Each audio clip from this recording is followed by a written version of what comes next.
Good day, good people. I'm Dr. Johnny Pierce, but you can just call me Johnny, and this is the Actually Well podcast. And you may have noticed you've seen this shirt before because earlier today I did an interview, and now I get to do another awesome interview. And today I am with Rachel Abbett with Luminous and Grounded. All right, Rachel, what do you do? I am an energy worker. I am also a nutritional therapy practitioner. I started with a career in engineering, evolved into nutrition coaching and health coaching, and then I learned how to do applied kinesiology, and that has evolved into being a practitioner of emotion code and body code. Those are my primary modalities that I offer. Sounds like a lot of schooling. So I do look at the body through the lens of physics. Biology, super important. Chemistry, super important. But I'm here to kind of look at you through frequencies. And like when you're vibing with someone, like that's an actual real thing. It's a thing, folks. We all vibes are real. We have a series of sine waves that make up our body, and like every emotion has a frequency, every food has a frequency, every plant has a frequency. So when you put that all together, what is your vibe? And this is exactly why I want to be doing this, because there are so many different ways that we can look at wellness, so many different ways we can come to help people be well. And when I did my very first podcast, I noted that there are some areas that I'm not somebody who's knowledgeable enough to be speaking with any kind of authority. And even this whole psychology thing, I don't know if I'm really an authority. I'm just talking a lot. But that being said, how did you come to be in this field altogether? Because I mean, it sounds like it's a little bit of a journey. It definitely found me. I did not find it. So I guess we'll back up. My undergrad's in architectural engineering. Wow. I was an electrical engineer for about a dozen years in the construction industry. That is very much an we need everything yesterday kind of environment. Yeah. So I can see it. Waking up every day tired and wired. And at some point I realized my immune system was just broken. And as silly as it sounds, because you're assembling these huge sets of drawings to send out for permit. So you're stamping and signing and flipping, and I got a paper cut, which happens all the time when you're in that environment of rush. And I realized 2-3 weeks later, I still had this paper cut. And I was like, that doesn't seem good. Like, what if I'm legit sick? Like, what if I'm in a car accident? What if I have a kitchen accident? Like, is my body going to heal? So I ended up at a functional doctor's office, like an integrative health practitioner. And he sent me off with this grocery list. I had 2 bags of groceries and supplements. It was like $200. And I just sat in my car and cried and was like, what is wrong? How did we get here? Why? Like, I have a healthy lifestyle. I've always been athletic. Like, what happened? Right. So I was spending every night, every weekend researching like healthier life, like healthier dietary things. Like, how do I support my immune system? Yeah. And it was really confusing. I was like, okay, are we supposed to eat eggs or are we not supposed to eat eggs? The cholesterol. Yeah. Everyone's talking about bacon like it's like this new thing. And everyone's talking about how amazing it is. And then we're going to take cauliflower. We're going to make it into everything imaginable. Yeah. Pizza crust and crackers and pasta or something. I don't know. I was like, this is really confusing. So eventually I heard myself say that enough, like this is a full-time job keeping up with this, that I was like, you know what? I'm going to make that my full-time job. So I left the industry. I left construction. I left engineering. I got a health coaching certificate from the Institute for Integrative Nutrition. And my son was young. He was a preschooler at the time. And I was like, this is just going to be my hobby while my kid's in school. It's going to be like a hobby I make money on. Hobby. Yeah. Here we are 10 years, 12 years later. That's amazing. A decades-long hobby becomes one's career. Yeah. So I can do that kind of work remotely, but I like to interact with people, be in person. So I had office space in a few various places, chiropractors' offices, some yoga studios, other kind of wellness spaces. But one thing the chiropractors did that I was always so fascinated with was the applied kinesiology, the muscle testing, where you get yes and no feedback by pushing on an arm and touching various organ points. And then I was just so fortunate that like one door closed, another opened, and this woman sent me to get trained and like be a staff member doing applied kinesiology. I'm like, that was the one thing missing. That was like the one thing that I was like, oh, that's so cool. I wonder if I could ever be trained to do that. Well, it turns out I can. Check it and out. I did. But guess what? That training commenced in December of 2019. Yeah. And this is something where you're supposed to touch people and be close to them, less than 6 feet apart. That would seemingly be a difficult time for that to be the thing to do to get the skills. Yes. So what was really interesting, so that training focused on identifying stressors in your body that keep you from being optimized. So we look for food stressors, immune challenges, both pathogens and environmental stress, heavy metals, chemicals, scar interference, and then it stops. Scar interference. Yeah, like so your nervous system can get stuck and it can get confused. And one of the ways it gets stuck and confused is if you've got a surgical scar running through, so you get mixed signals, right? So your fascia is what is like the pathway for the electrical signaling in your body. So if you've got a scar cutting across that fascia, you could see how that could create... Get the wires crossed. Yeah, exactly. So anyway, so that was all great, but then I was kind of fixated. I was a fairly new single parent at the time, and I was like, I have all these women coming to me. They're eating like, they're very knowledgeable. They're really trying. It was more like, oh, I had a margarita. I'm such a terrible person. And I was like, no. Bad. I was like, bad. No, we're going to practice 80-20. Like, we're going to give you that piece to, have freedom and do with it what you want. Now, what's 80-20? Yeah. 80% on, like eating the macros, balanced, whole foods, not like the grocery store, but like food from the earth. And then the 20 is like, that's your blow fund. Like, what do you want to do with that? If you want to eat ice cream, you get to eat ice cream. Right. And like, you just can't eat that 80% of the time. Right. You can't. Yeah. And like, yeah, sure. Buy organic. And like, maybe that's like 18 instead of 20. Like, you can tighten that up if you want to, but that's your ability to just have the mental health balanced while you're trying to work on your physical health. Because if you try to be perfect all the time, I think you would agree that's just going to set you up for failure. Well, perfect is this thing that it's kind of like a unicorn. We've all heard of it, and we can probably describe it in pretty good detail, but we've actually never seen one before. No one knows what that is. Not even close. When I got the education in muscle testing, one thing that was missing was the emotions. And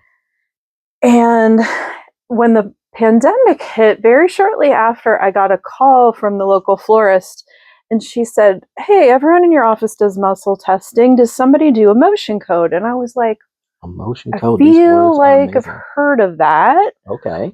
It took me a minute, and I realized the person who was always sitting in front of me during my applied kinesiology training, she lived in Colorado, and she was certified in emotion code and body code. So I made that connection, but it's also a book. So it was developed by a chiropractor by the name of Bradley Nelson. Let's go, Bradley. Yep. So he published it as a book. There's trainings both online and in person. Of course, at that time, I was only doing virtual. Right. So I got the book, finished it in 2.5 days, and realized I've actually been a client of emotion code. I just didn't know it was called that. Right. So I mentioned before that I was divorced. One of the chiropractors that I worked with, she handed me a Post-it one day, and she was like, just call this guy and tell him I sent you. And I was like, sounds like the beginning of a really cool movie. Isn't that obvious? She's like, I just think it would help you. You're trying, new territory, you're trying to navigate. So I remember just being amazed at what this guy could figure out over the phone. Like, and he's doing muscle testing on his end. I can't see him, but he's able to tell me things about myself and my family that now that sounds like no other way of knowing. Like, how would he know? Because when you do emotion code, you're looking for emotions related to your own experiences, but also absorbed and inherited. And then using an acupuncture meridian, you're able to release these emotions and be free of them. They don't come back. Now, if you're a ruminator, like, you might get new ones that afternoon after you're done with the session. You might, but they're new ones. We're not sending off old energy and then allowing it to bounce back. Once it's gone, it's gone. Well, energy is neither created nor destroyed. It transforms. Exactly. We can just move it or transform it. So, when we think of like each emotion being a unique frequency, I like to use musical analogies. So it's like, if you're resonating in anxiety, and I've got old anxiety stored over here that like, it's just there, like, we've made peace. If you come into my orbit and you're resonating in anxiety, guess what? All those old ones are going to wake up like tuning forks. Like, going back to vibing. Oh, wow. We can vibe in whatever emotion we want. Wait, is that like trauma bonding? Kind of. Okay. I mean, that little activation could get the conversation going, and you could trauma bond with someone, because if you're at the same frequency, whether that's a negative or a positive frequency, like what we want to label negative I get what you're and saying. Positive, like in emotion code, you're not looking for joy and peace and calm and trying to release that. No. You're looking for discouragement and anxiety and terror and trying to release that. So it's actually a chart with 2 rows or 2 columns and 6 rows. So you're muscle testing. So when I had to pivot in 2020 and stop pushing on arms and figure out how to proxy with a person from a distance, I use what's called the ring and ring method. So you're looping your thumb and your pointer finger together, and you're getting a yes and a no feedback. Muscle testing is very binary. It's very like, is it A or B? Is it good or bad? No room for gray. No room for gray. Got it. And yeah, sure. Sometimes a yes feels really like a hard yes, and sometimes a no is like, oh, that's a very strong no. But I make it look kind of easy because I've been doing this for 6 years. But like anything, it's a practice, and you get stronger at it. It's like yoga. Like, your first warrior is not going to look pretty. It's going to be a little clunky.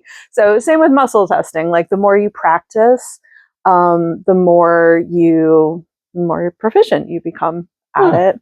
So when you have charts, you can pair them up with the charts and just ask, is it 1 or 2? Is it A or B? Is it even or odd?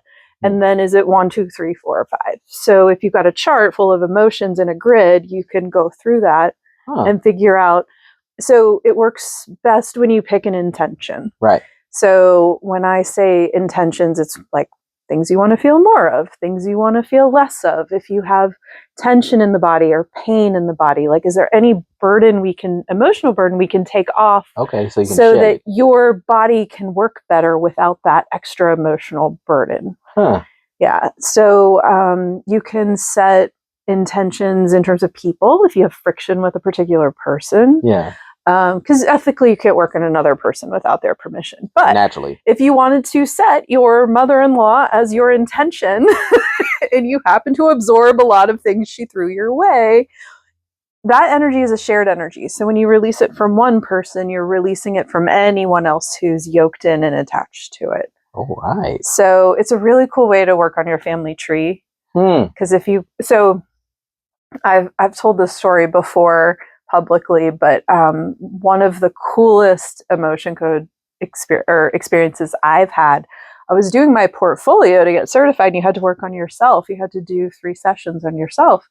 So I always had this like kind of crunchy shoulder blade. Like it felt like, it feels like the gristle on a steak. Like, that's what the doctors would say. The chiropractors would be like, your claim got rejected. We don't know what to tell them. We want to know where this started. And I don't know. It's idiopathic. So, I would just get PT for it. I would get adjustments for it. But it was always this thing that limited mobility and created problems. So I was doing emotion code for my portfolio. I ended up in that shoulder. So I was like, let's release any emotions that are stored there. And anytime you have a vulnerable area in your body, it's almost like an invitation for those stuffed down emotions to collect there. Because that's what we're releasing. We're not releasing the anger where you swore and you yelled. It's not a day-to-day thing where you get it out. It's a day-to-day thing where you store it. Yeah. You swallowed, you swallowed your tongue. Yeah, exactly. So where does that energy go? It has to go somewhere. Right. So a lot of times if you've got a vulnerable area in your body, that's where that goes. And that's where that gets stored. Okay. So in that shoulder, I had inherited terror, inherited fear, inherited horror. I mean, they're really big, heavy emotions. And they were all from my mother's father. Now, he died before I was born, so what I know about him is somewhat limited, but I knew that he was a Marine in World War II. So I took it one step further and just asked, how old was he when he experienced these emotions? All of them, he was 31 years old, because you just muscle test. Is it between 0 and 10, 10 and 20, 20 and 30? So I landed on 31 for each one. So then I was not ready to ask my mom and explain to her what I was doing. We'll build some confidence in the skill before we tell the whole family.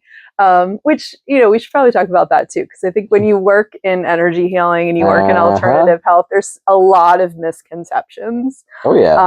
I mean, I'm a woman of faith, so like I take every opportunity to tell people like, oh yeah, I go to church every Sunday.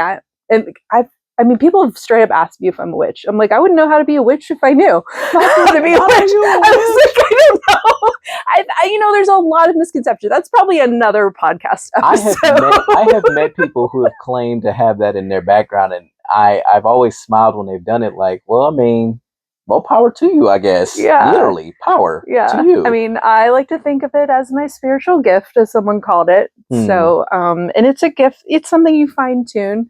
Going back to the part about being an electrical engineer, you're like a conduit to the divine. So you're just, the information is passing through and you're just able to, pick up on it. Yeah. Yes or no. What do the divine guides think? Anyway, now, if anything moves in my home without anybody touching it in the next month, I will be sending you a very pointed email. Isn't it cool being in a line of work where you can talk about faith? I love being in the world of wellness, period. The people that I've met, the things that we are all doing, we're all doing amazing things for ourselves first and foremost. We take care of ourselves. We don't always do it all the time, 80-20. But when we take care of ourselves, like you'll see people who are really like living. They're smiling, they're laughing, they cry. Like they are not afraid to feel the full spectrum of life. And in some ways, that vibe, when people come and work with us, because we are willing to shed a tear when it's time to, joyful tear or sad tear, because we are willing to laugh at ourselves. I almost killed myself walking out of a dang on interview yesterday. I tripped over a cord and it was like that close to being the end for me, all the way down to the floor. And I'm laughing. Because if I fall, it's funny. Because it's okay. I'm too tall to fall and be mad, so I'm just gonna fall and laugh. But like being comfortable in our own skin, like we have that going for us. And like everybody that's in our field is not in that space yet. And you can tell when you meet somebody if they're there or not. But like when I meet someone who's there, I can't help but say, hey, I need to talk to you again. Well, it's been an evolution, because I can say there was not that level of comfort in the construction industry. I'm sure. Especially as a woman. I'm confident that would be the case. Yes, yeah. You had to be tough. Again, we're gonna need more episodes to cover all the ground. We can do that. Anyway, so let me go back to my grandfather, his emotions. Yes, the war. I Googled him and found out a month before his 31st birthday, he was in Iwo Jima. His platoon sergeant was killed. The next guy in line was killed, and then he had to bring everyone else home. He was in charge at that point, and he was shot in the process. Now, does it say online where he was shot? No. But we're gonna put good I went money. to my mom. Finally, I told her I was doing this work, and I said, "I know your dad got a Purple Heart. Why did he get it?" And of course, immediately she's like, "Oh, he was shot." I'm like, "Well, yeah, I figured that part, but like where?" And it was so cool because she closed her eyes and you saw her like in her time machine going back trying to remember. And what do you know? She was like, it was in his left shoulder blade. I'm like, you can't make this stuff up. No, you cannot make that up. That man got shot in his shoulder blade. Yeah, I'm like, try telling Aetna that that's why they need to approve my insurance claim. So we got a generational trauma that we need to address. Can you cover that? Is that fully covered, or do I have to do a copay? Right.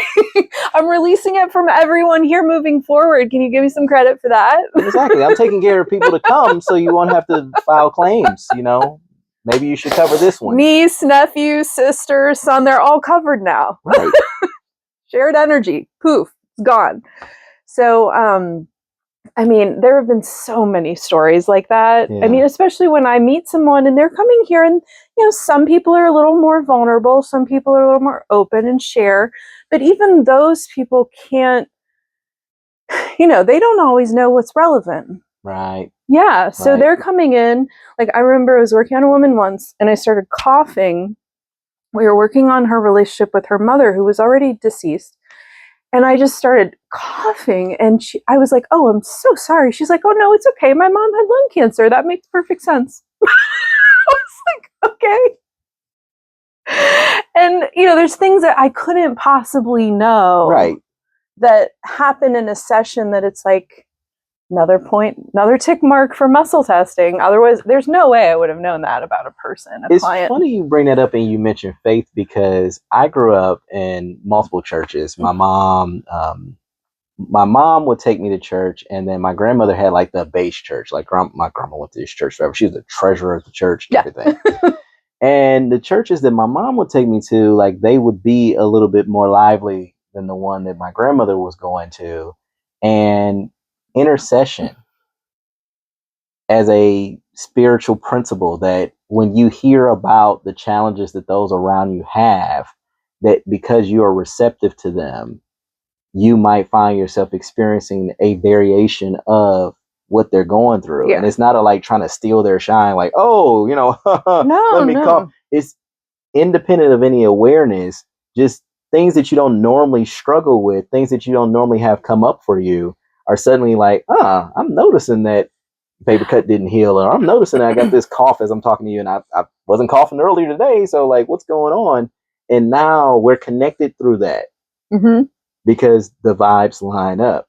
Yeah, when I'm proxied in with a client, which is me asking you, on your behalf, can I proxy with your energy to get this yes and no feedback? Yeah. So I'm sharing energy with a person. So I've got a couple clients, one in particular I'm thinking of, where she struggles with some digestive issues that result in belching, a lot of belching. Every time I'm proxied in with her in the room, it doesn't, once she leaves, it's gone. The connection's broken. It's like carbonation. I burp the whole time. Do you guys have competitions? Like, who can get the loudest? Well, so when I'm proxied in with a person, I'm helping them release, my natural default for releasing is to yawn. It's very involuntary. It happens consistently over. It's not because you're terribly bored. Session. No, and I tell people that I'm not bored. I'm not undercaffeinated. I'm not highly fatigued. Like, this is my involuntary means of release. But with someone who has a problem with belching, I somehow magically default from yawning to belching, which is just such a strange phenomenon. But you have to be careful to keep that in this container of the room. I don't want to be taking that out into public with, taking it home. Or taking it home for that matter. Right. Yeah. So it's just been a really interesting journey, learning how people, the energy of a person and how powerful it can be. But I switched over to almost exclusively doing emotion code and body code with a couple other modalities blended in, sometimes overlapping. I don't do food journaling anymore. I don't do meal plans anymore. Okay. I refer those to other colleagues of mine because I found the people who were finding me, at least, were the people who were feeling bad about what they were eating, or they were holding all their stress in their gut. Or they were having hormonal imbalance that was probably driven by a cortisol spike and the whole snowball effect there. So I really decided, you know what, somebody else can teach you how to eat. I'm going to help you deal with the emotions and make sure we take burden off the gut, especially emotional burden. Yeah. So that kind of became my niche. And then, Found your lane. emotion code and body code are really like, to me, it's like a Swiss Army knife. It can do a lot of jobs, and it can do a lot of jobs well. Like, sometimes you're going to do a drywall project, and the Swiss Army knife is not your tool of choice. Right. But for a lot of the maintenance, a lot of the day to day, and even some of the heavier, like trauma adjacent work, I would say that it's a great tool. Like, if we're talking about an acute trauma or childhood trauma, you want them also working with a therapist. I'm not going to be their one and only, but I find that people get better that much faster when they're doing both like CBT and emotion code or some other EMDR and body code. Like, they're getting better faster. Oh, that's part of the reason why I didn't want to isolate the interviews to ladies who are doing therapy as well, because I don't believe that we are the gatekeepers of wellness. And I think anybody who's looking at the talk therapy field as being the only space where these things get worked out, really limiting other people and limiting the idea of what wellness looks like, because it's not just in our heads. It is in our bodies. The Body Keeps the Score is a very popular book that people love. Well, it's not just a pop culture concept. Like, it's been proven. It's not just somebody's theory. It's scientific. People can stress themselves out, and as a result, their bodies decline in terms of how well they do the job of keeping us going day in and day out. So if we don't address all of these things in some kind of meaningful way, you can feel pretty good up here, but still have chronic pain or have those areas where you're struggling on a regular basis with no clear explanation. So it's worth our time. It's worth your time to take the time to, what is going on with me? And can I at least talk to somebody about it? Mm-hmm. Because you and I have talked. And you said, hey, I got a colleague of mine that I think will be a good fit for what you're talking about wanting to do. And reached out to her and talked about that. And at some point, I may get to interview her as well. I'm not going to release her name yet. But if I do, I'm like, see, this is who I met through Rachel. You know who I'm talking about. But that being said, we talked about wellness in terms of how you're helping others. What about your own wellness journey? Is there anything you want to share? Ooh. Oh, yes. Now we get to. Okay, you do not get into this line of work without having some sort of chronic issue or some sort of health challenge that you feel like. I'm not here to hate on allopathic medicine at all. I'm having surgery in June. Very grateful for the surgeon and every doctor that led me down that path. However, I will say I had to advocate for myself a lot. And I am what most of my doctors would probably call an anomaly. I am a medical mystery to a lot of my practitioners, and I've had to do a lot of my own research and a lot of my own advocacy to get the help that I need. If anyone listening has been diagnosed or is suspected and is trying to get a diagnosis for endometriosis, there's a lot of things that don't make sense in the female body if you're not looking through the lens of endometriosis. And I had surgery for that condition 5 years ago, and now I need to have surgery again in June. And I can tell you the symptoms are completely different this time, to the point that they evaded me. And then I finally started going on PubMed. Honestly, I was using ChatGPT to say, please give me the top 3 PubMed articles that relate this to this. So like the allergists, the immunologists, they were like, well, we don't think you have a mast cell disorder because you didn't respond to this medication. And I'm like, but if my mast cells are in my gut, what if the mast cells are in my pelvis? Good question. Right? So I'm like, can you please read? I'm the asshole who's like, here's 6 PubMed articles. Can you please read these and get back to me? You're doing reverse engineering. Like, hey, listen, I went and did the research. Can you see the connection points here? Yeah. Do you think you can help me from here? Or if you're not my person, no shame. I'm not. Right. You don't have to be my person. Tell me who is my person. Yeah. I can't. There's like. The number right now is 1 in 10 women. 10% is pretty big, but I actually suspect that number is even higher because it's a very underdiagnosed condition. The average woman spends 7 to 10 years trying to get diagnosed. I personally, I kid you not, I wish I was embellishing. It took me 30 years to get a diagnosis. From the onset of pelvic pain to when a doctor said, you have endometriosis, we're getting it out of you. And it was things like, oh, well, if you have trouble having a baby, come back and see us then. And then it was like, oh, well, you conceived, so like you must not have it. And, you know, because they give you medicine for symptom control. Right. And then they're managing symptoms instead of actually trying to understand. Nothing gets rid of the lesions except surgery. So that's why I'm like, I'm never going to hate on allopathic medicine. We need a lot of those doctors. Me personally, I need an expert surgeon.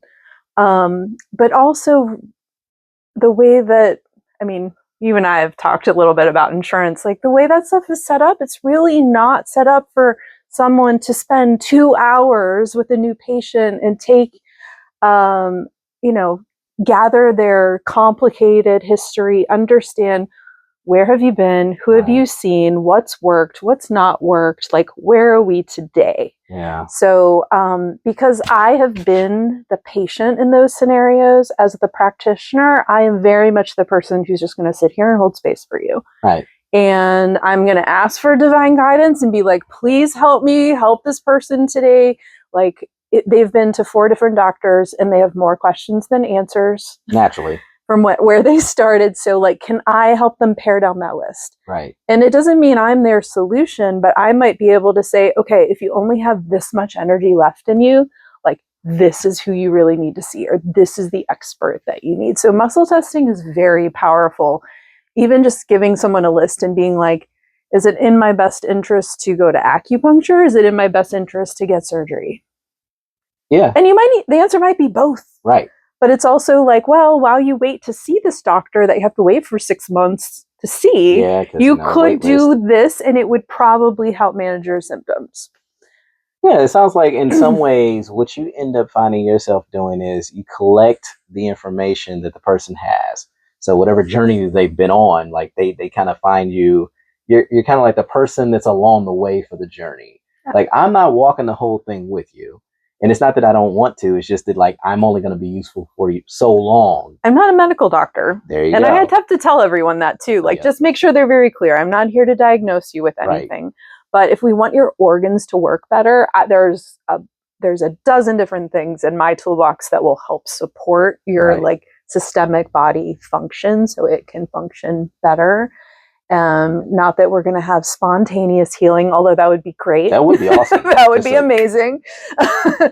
But yeah, so my own health journey has really, I mean, I was in and out of the gastroenterologist and they were always like, oh, labs look great. Like, did a colonoscopy, looks great. Like, nothing wrong with you. I'm like, then what is wrong with me? Because like, I wouldn't be here because that stuff sounds fun. I just like hanging out, you know, it's just really fun to be in these offices. It turns out once you put it through the lens of endometriosis, it all makes sense. So I had it, you know, again, I'm not gonna badmouth any traditional Western doctors, but insurance companies, they were like, oh no, we can't authorize that because that's a pelvic disorder. So we're not going to do an MRI of her abdominal region. Well, guess who had endometriosis wrapped around their kidney? Ooh.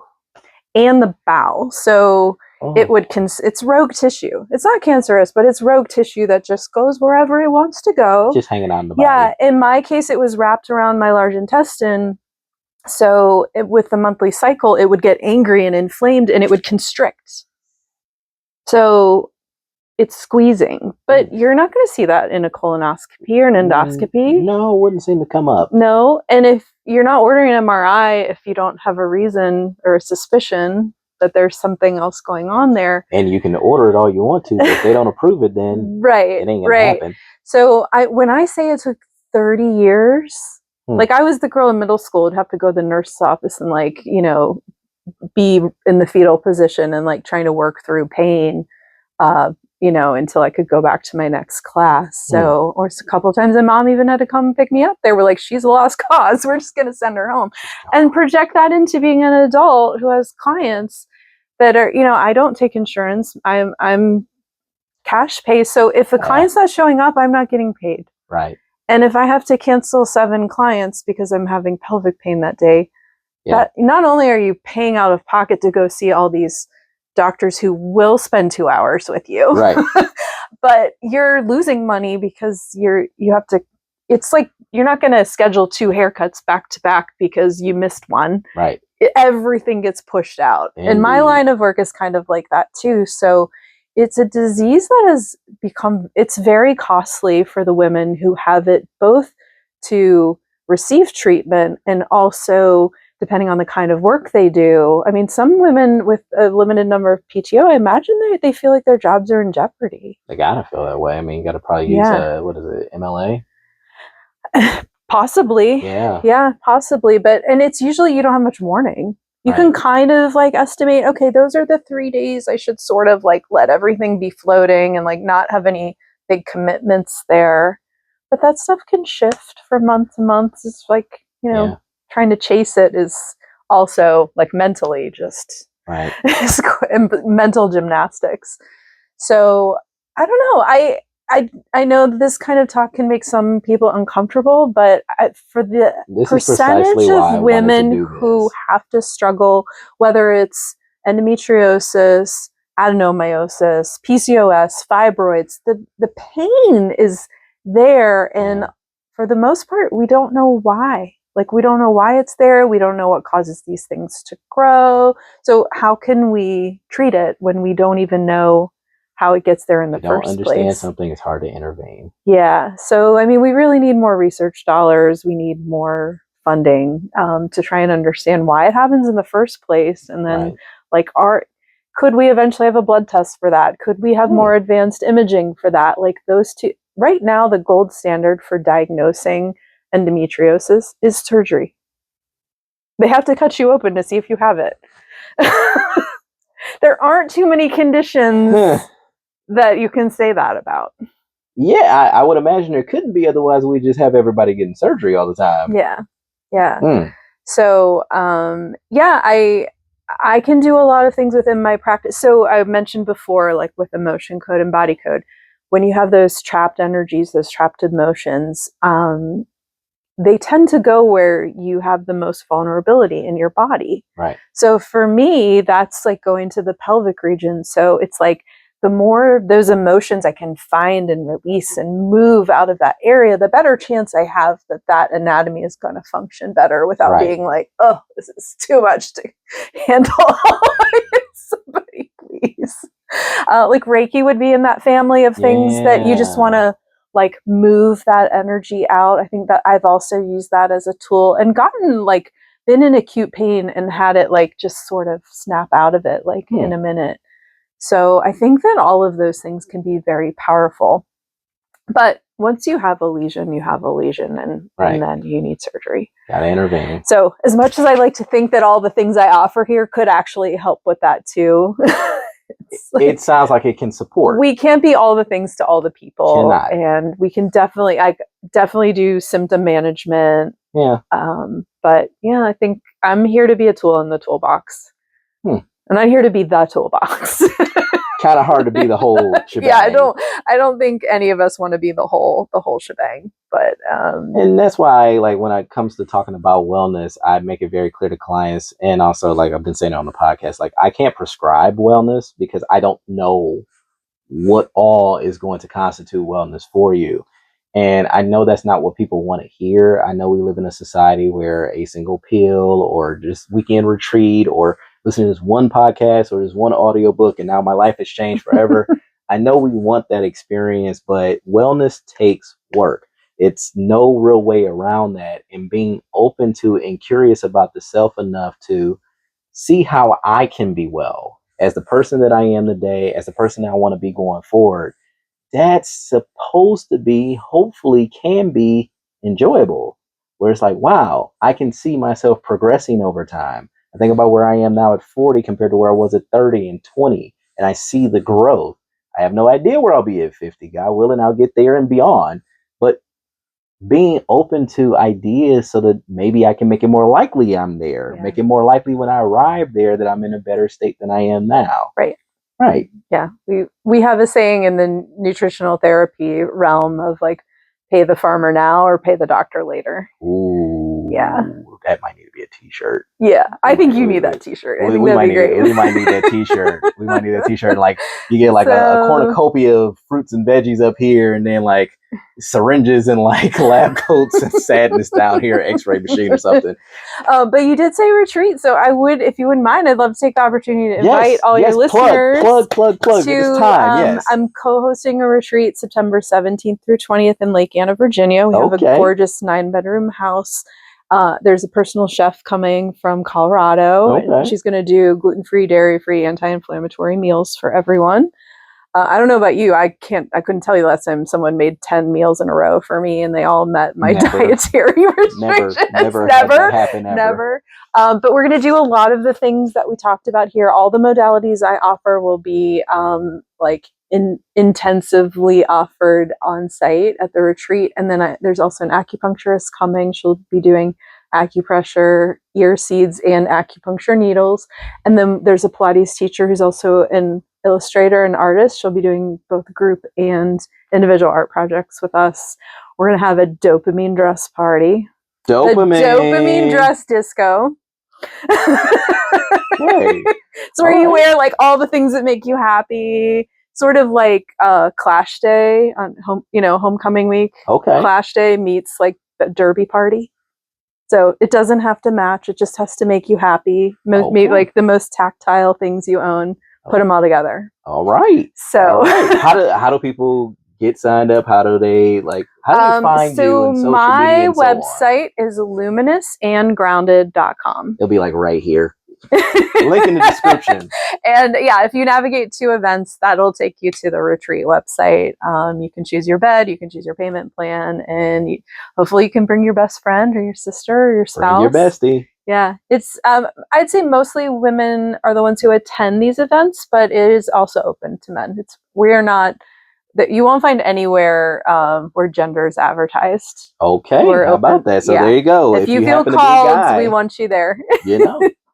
Okay. Outside of the retreat, do you have anything else on the horizon that you're really excited about? I just need to get through bed rest first. Yeah, I'll be down for a couple weeks, but it's not my first rodeo, so I kind of know. That's when I switched from being a keeper of all things, all books, nutrition, and wellness, and started like diving into juicy novels. So I'm looking forward to turning that self-help part of my brain off and just like getting into some. Hey, know thyself. I didn't say smut, but like maybe. The time has come for the voyages. We need balance in our lives. I'm here. Typically take place on the high seas. Like I feel like that's a constant thing. I don't know. It's a way of getting booty out there without it just be like, well, no, we're talking about it in a tasteful manner. Ask me in July. Rachel, what kind of books you been reading? Nope. Can't talk about that. But kidding. I do bestsellers. I'm just gonna read a bunch of bestsellers. I do appreciate you making time for me today and sharing what you shared. This is actually why I wanted to do this. This is my vision coming to life, where I know there are things that ladies face, whether it's their mental health, their physical health, etc. I know there are things that guys just won't be able to relate to because we don't have the features. We don't have the body parts sometimes to understand the challenge. But, I rally the guys. I encourage the guys, like, let's be supportive of the ladies in our lives, because there's so much that physically may be going on that they may not understand. And when they come to you and they say something to the effect of, I'm hurting in this way, like, we've come to be encouraged to care about people's feelings. Like, oh, if somebody says they're hurting, you got to sit still and like be there for them. The same thing's the case when physically the body's just not doing what it's supposed to be doing. And that can happen for all kinds of different reasons. Listening out and, oh, okay, well, you've been complaining about this for a while now. Have you seen a doctor? Have you gone to anybody? Mm-hmm. Have you looked into it? Because yes, sometimes there's a commercial out there where a woman has a nail in her head. Oh, and the guy is like, well, it seems like there's a nail. She's like, don't try to fix it. Just listen to me. Like, yes, we do have to just listen and not try to fix things. But if you truly care about somebody, there's a way to gracefully say to them, hey, I'm here with you right now, and I'm willing to listen to what you're going through. But I've also noticed that you've been coming back to the same theme over and over again. And I think this is more than just a momentary thing. This seems maybe as historical. It seems like it may be something that goes before you. actually talk to somebody. Yeah. And this is a space to do it. I have to chuckle because most of the women I know, they've already researched the heck out of it. They've talked to all their friends. They've talked to their primary doctors. You as a man, your job is to be like, honey, would you like chicken or beef for dinner? Like, don't make her make any more decisions. Like, just let her, like, she's handling it, but she also wants to be seen and validated. So maybe just like, if you can observe a couple know your things. People. So if it's your mom, your sister, your cousins, your daughters, whoever it might be, kind of know where they're at in their process. Ask questions. I always encourage asking questions so you can learn more. Lead with curiosity, not judgment. There we go. But again, thank you for your time. We will have that information in the description so people can get connected. I am so thankful to know Rachel. I met her at a networking event and I was immediately like, you're somebody I'm going to keep in touch with. But well, thank you, Johnny. I appreciate being here today. It was fun. Yes, it was nice to virtually meet you all. Yes. So please click like, share, and subscribe so that you can keep getting more and more information through these interviews over the course of this month of May, Women's Mental Health Month. We are now on Spotify, so you can check us out there as well. That link will be in the description. But please be well.